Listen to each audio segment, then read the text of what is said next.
Well, what more can you tell us about Fouad Mohamed-Aggad and how he was identified? First of all, he was identified because his mother called the French authorities and told them that she was told from someone inside the Islamic State that her son died as a martyr and he was part of the Paris Commando. This is how they got to be on his path, if I may say so, and then they made DNA tests and it got confirmed that it was him. And this person is very known as Abaoud before him. He was very present on social media. As you said, he joined Syria in 2013 among a group of almost 10 people from the same region of Strasbourg. He was with his brother. His brother today is in jail. So that's a fact. You can confirm that. Yes. All the members of this crew left Syria, went back here to France because they didn't want to stay there, and he was the only one left behind. He fought in Syria. He fought in Iraq.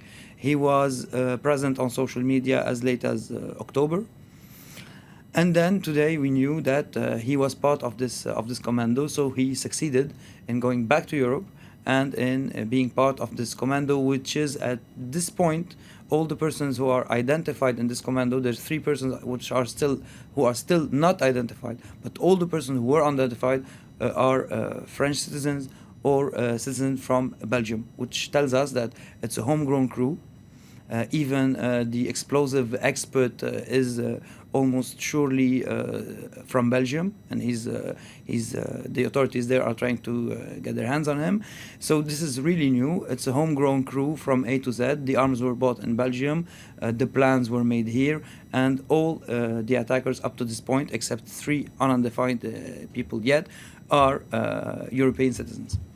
And for those who went to Syria, how is it that they were able to come back to Europe, to France and to Belgium? It's relatively easy to go back to Europe using fake passports or even real passports just by changing the photo, because we know today that the passports that were found belonged to Syrian soldiers, Syrian regime soldiers, who died in Syria, and the passports were taken by the Islamic State and then used by those who came back using these passports, either through the refugees flew or in other means. But we have to remember also that not only jihadists are going back to Europe. We know that also Shia jihadists are among the refugees today seeking asylum in Europe. We know that Kurdish fighters are also among asylum seekers here in Europe. So all those people are former fighters.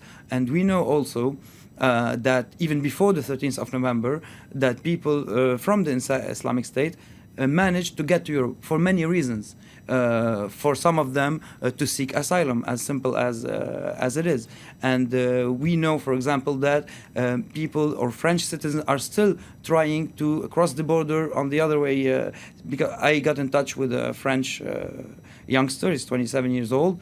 2 weeks ago, he decided to leave the Islamic State and to go to Turkey in order to come back to France. So he notified the French authorities. He crossed the border, not at a crossing, but in an illegal way. He got arrested by the Turkish authorities. He had a son, a 3-week son, and 2 daughters and a wife. They're all French. What's new about this is that the women and the children are going to be flown back to France, but this French citizen could be, since I had his family this morning, he could be the first French citizen to be judged for terrorism charges in Turkey. Because up to this point, they were given back to France or to any other country that they came from. But today, maybe, and I'm insisting on saying maybe, he could be the first French citizen to be trialed for terrorism charges in Turkey, and not just for illegal entry of the country. Okay, thank you very much indeed, Wassim.